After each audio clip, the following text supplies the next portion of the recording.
You wake up tired. Not the tired that a good night's sleep fixes. Not the tired that a strong coffee clears.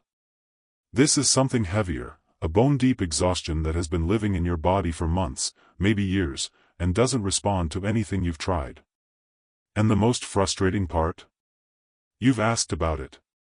You've sat in the doctor's office and described it, the heaviness, the fog, the way your energy is simply gone by mid-morning. And every single time, you've gotten some version of the same answer. You're getting older. And somewhere along the way, you started to believe it.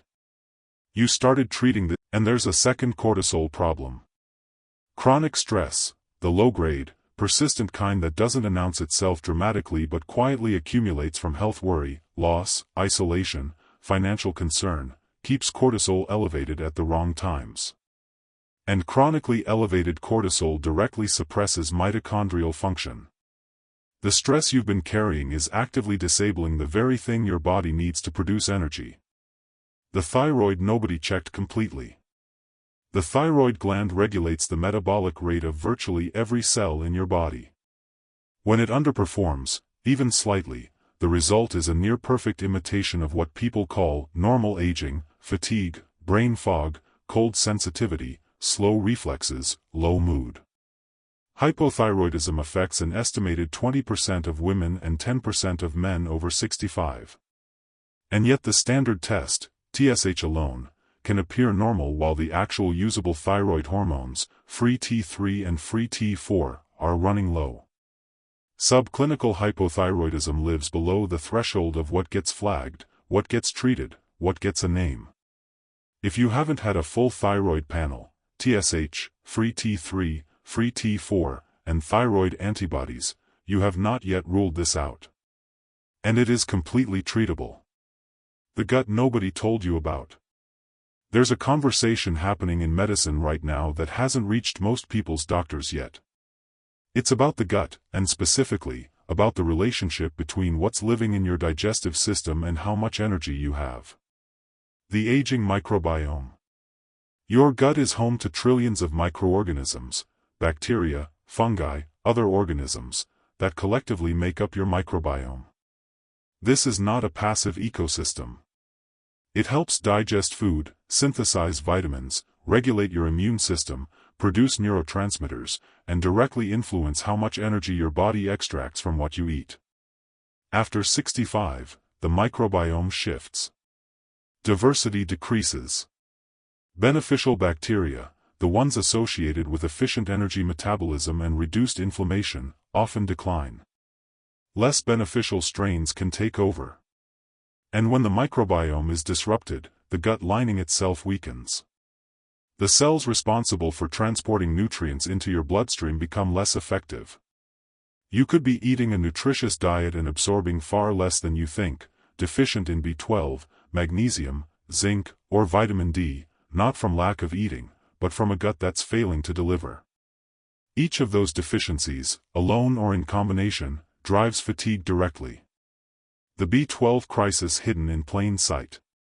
Vitamin B12 deserves a dedicated moment here. It is essential for red blood cell production, for protecting your nerve fibers, and for the synthesis of ATP, the cellular energy currency we discussed in the last segment. Without adequate B12, your mitochondria cannot function properly. Energy production falters. And the result is a fatigue that no amount of sleep or rest addresses, because it is biochemical, not behavioral. B12 deficiency affects an estimated 30 to 40% of adults over 65. And the reason is usually not diet, it's absorption. B12 requires a protein called intrinsic factor, produced in the stomach, to be absorbed. As we age, stomach acid and intrinsic factor production both decline. People eating B12-rich foods every day can still be deficient because their gut is no longer delivering it. Standard blood tests often miss this. They measure total B12 in the blood, not the active form available to your cells. A more sensitive test, methylmalonic acid or homocysteine, can reveal deficiency that a standard panel completely misses. This is exactly the kind of thing that goes undetected for years while someone is told their blood work is fine. the inflammation that never goes out. When the gut lining is compromised, bacterial components and undigested particles can pass into the bloodstream where they don't belong. The immune system responds with inflammation. Not the visible, painful kind, but a persistent, low-grade inflammatory response that never fully resolves. You feel this inflammation not as heat or swelling, but as a constant background heaviness.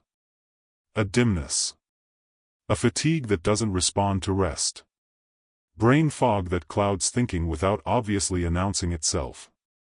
The body is working hard, fighting a fire that never goes out, and that continuous effort drains the energy that should be available for living your life. The dehydration you don't feel. This next cause sounds almost too simple.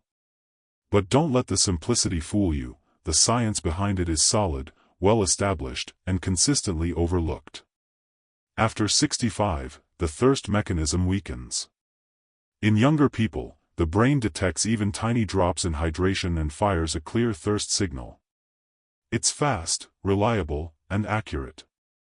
After about 65, the sensors responsible for detecting dehydration, located in the hypothalamus, become less sensitive. The body can become meaningfully dehydrated before thirst arrives. And older adults, who already tend to drink less, can go hours in a mild state of cellular dehydration without ever feeling thirsty. What dehydration does to your energy? Chronic mild dehydration, nothing dramatic, just quietly insufficient, reduces blood volume. The heart works harder to move thicker blood.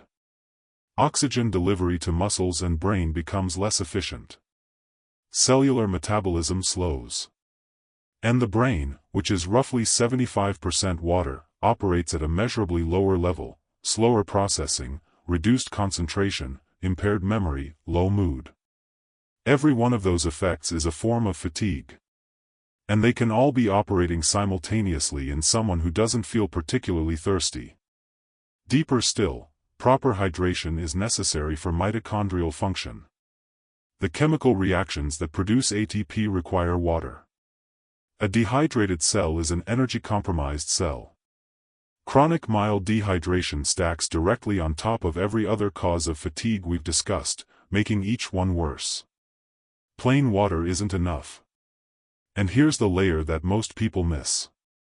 The body's ability to actually use water, to move it into cells rather than flush it out, depends on electrolytes, sodium, potassium, magnesium.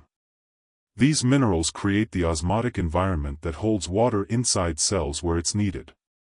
Many older adults are chronically low in magnesium, not dramatically, not obviously, but enough to impair the cellular pumps that move nutrients across membranes. And because many people over 65 are watching their sodium for cardiovascular reasons, they may be drinking more water than ever while remaining functionally dehydrated at the cellular level. Layered hydration, water with minerals, hydrating foods, broths, herbal teas, is what aging cells actually need. And drinking consistently throughout the day, not waiting for thirst, is essential, because the thirst signal can no longer be trusted as a reliable guide. Why you're sleeping but not restoring. Let's talk about sleep, not whether you're getting enough of it, but what kind of sleep you're getting. Because this distinction is at the heart of why so many people over 65 wake up tired after a full night in bed. Sleep is not a single state. It cycles through stages: light sleep, deep sleep, and REM, each with a specific biological function. Deep sleep is when the body does its most critical repair, releasing growth hormone, clearing cellular waste from the brain, consolidating memory, restoring immune function. REM handles emotional processing. Light sleep, despite taking up time, contributes little to physical restoration. What aging does to sleep architecture.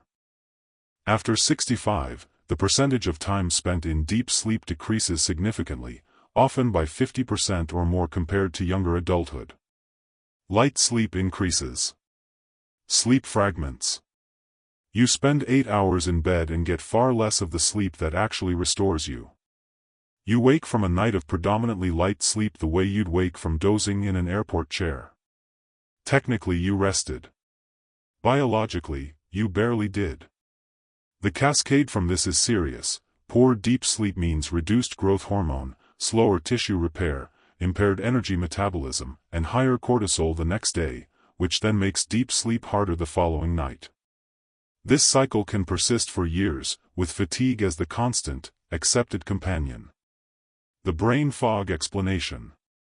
During deep sleep, the brain activates the glymphatic system, a network of channels through which cerebrospinal fluid washes away metabolic waste accumulated during waking hours.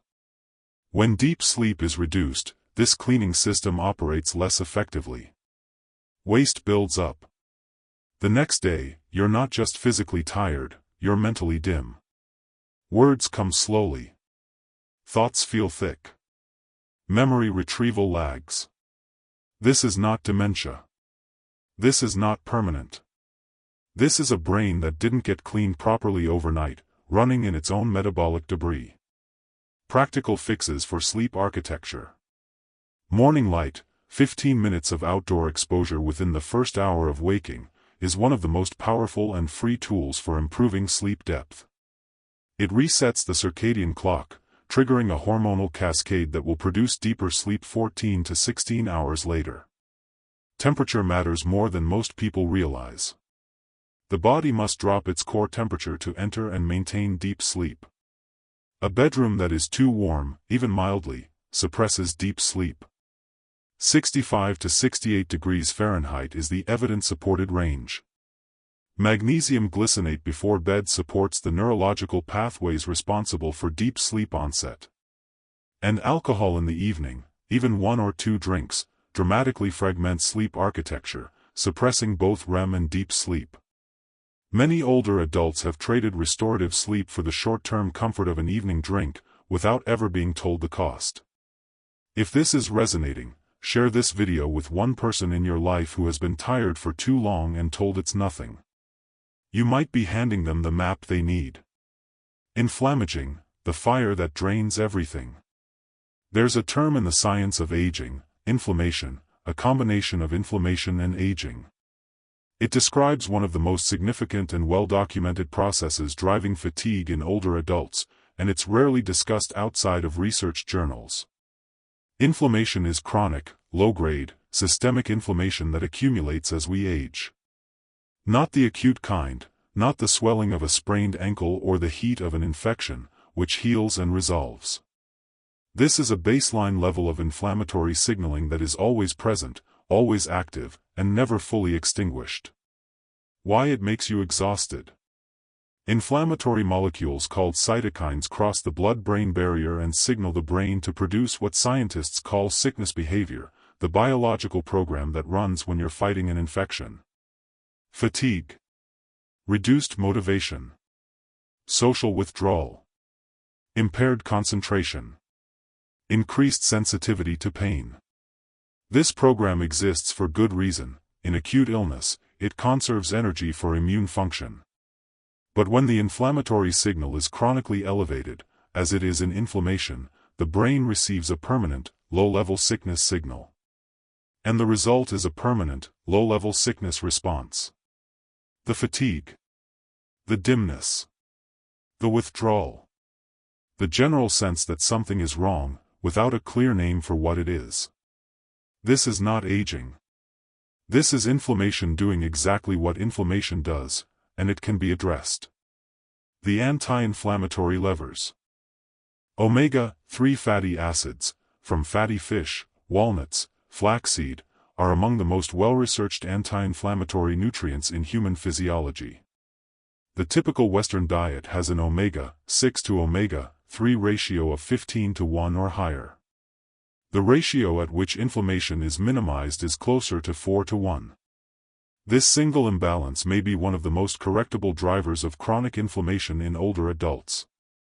Polyphenol, the compounds in berries, dark chocolate, green tea, olive oil, colorful vegetables, are potent anti-inflammatory agents that also directly support mitochondrial function. Regular consumption is consistently associated with lower inflammatory markers and better energy. Fermented foods, yogurt, kefir, kimchi, sauerkraut, support the microbiome in ways that reduce gut-driven inflammation. A 2021 Stanford study found that a diet high in fermented foods reduced inflammatory markers more effectively than a high-fiber diet alone. And ultra-processed foods, packaged, shelf-stable, ingredient-dense products, drive inflammation through multiple pathways simultaneously. They disrupt the microbiome, spike blood sugar, deliver inflammatory fats, and contain almost none of the polyphenol or fiber that would counteract the damage. Reducing them is not a diet. It is directly addressing the source of the fire. The hormones nobody tests. When people talk about hormones and aging, the conversation almost always stops at estrogen and testosterone. Both matter. But narrowing it there leaves territory uncovered where some of the most significant fatigue drivers quietly operate. DHEA, the forgotten hormone. DHEA is produced by the adrenal glands and serves as a precursor to both estrogen and testosterone. It also has direct effects on energy, immune function, stress resilience, and mood. DHEA peaks in young adulthood and declines steeply with age. By 70, most people have DHEA levels that are 70 to 80% lower than at 25.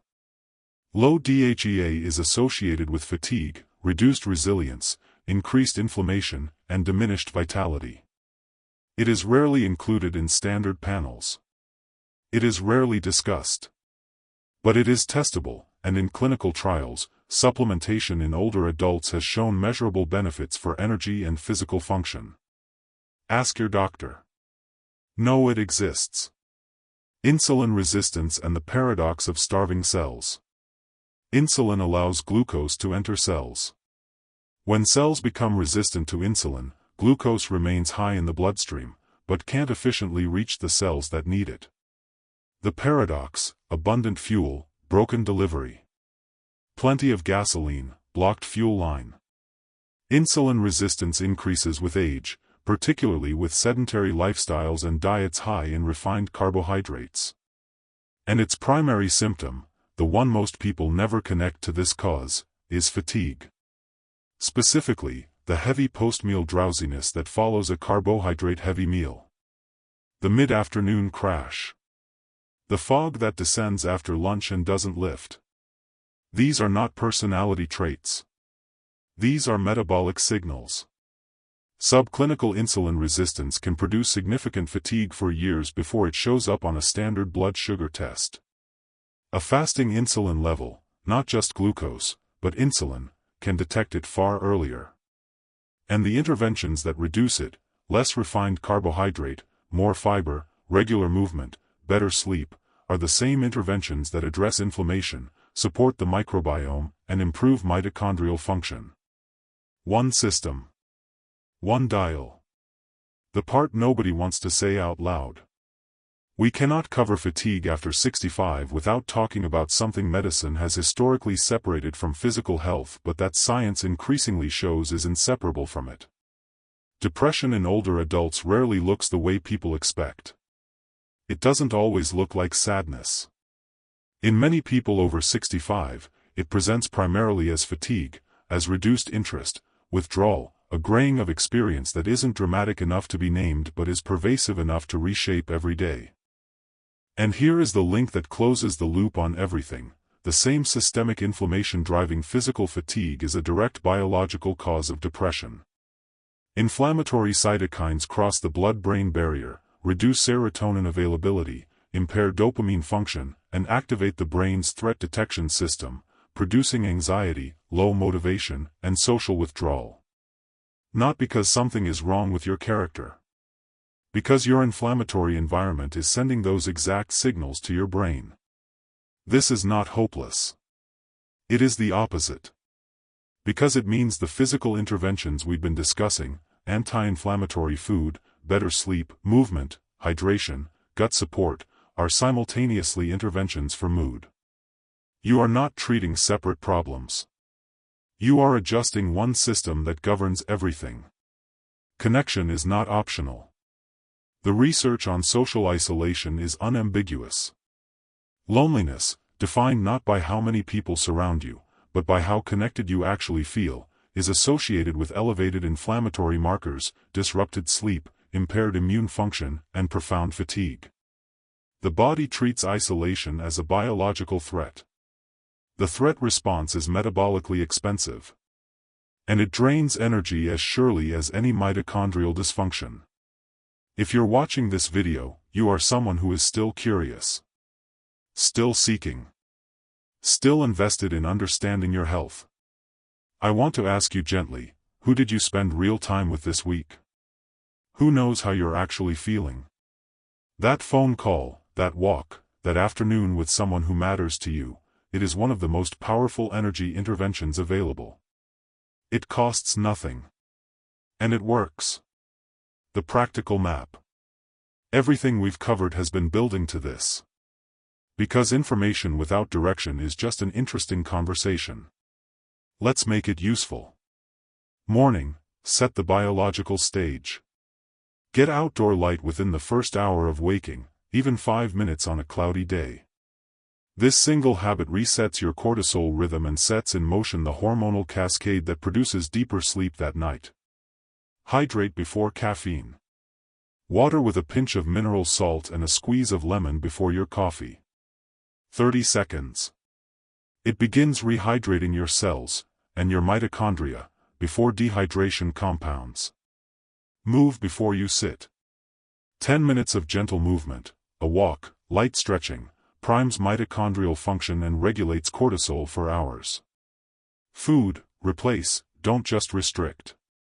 The most impactful single change most people over 65 can make is dramatically reducing ultra-processed food. Not a perfect diet, just less of the packaged, ingredient-dense food continuously feeding the inflammatory fire. Replace it with what whole food cultures have always eaten, fatty fish 2 or 3 times a week for omega-3s. Fermented foods daily, yogurt, kefir, kimchi, for microbiome support. Colorful vegetables and fruits for polyphenol. Adequate protein at every meal, because older adults need more protein than younger adults to maintain the muscle mass that drives metabolic energy. And bone broth or collagen-rich foods regularly, for gut lining support and joint health simultaneously. Test, not guess. If your fatigue is significant and persistent, ask your doctor for a comprehensive panel that includes full thyroid, TSH, free T3, free T4, antibodies, B12 with methylmalonic acid, vitamin D, fasting insulin, full iron panel including ferritin, CRP and homocysteine for inflammation, and DHEAS if your doctor is open to it. These tests can reveal the hidden causes that a standard annual panel systematically misses. You have the language now. Use it. Sleep, treat it like medicine. Cool room.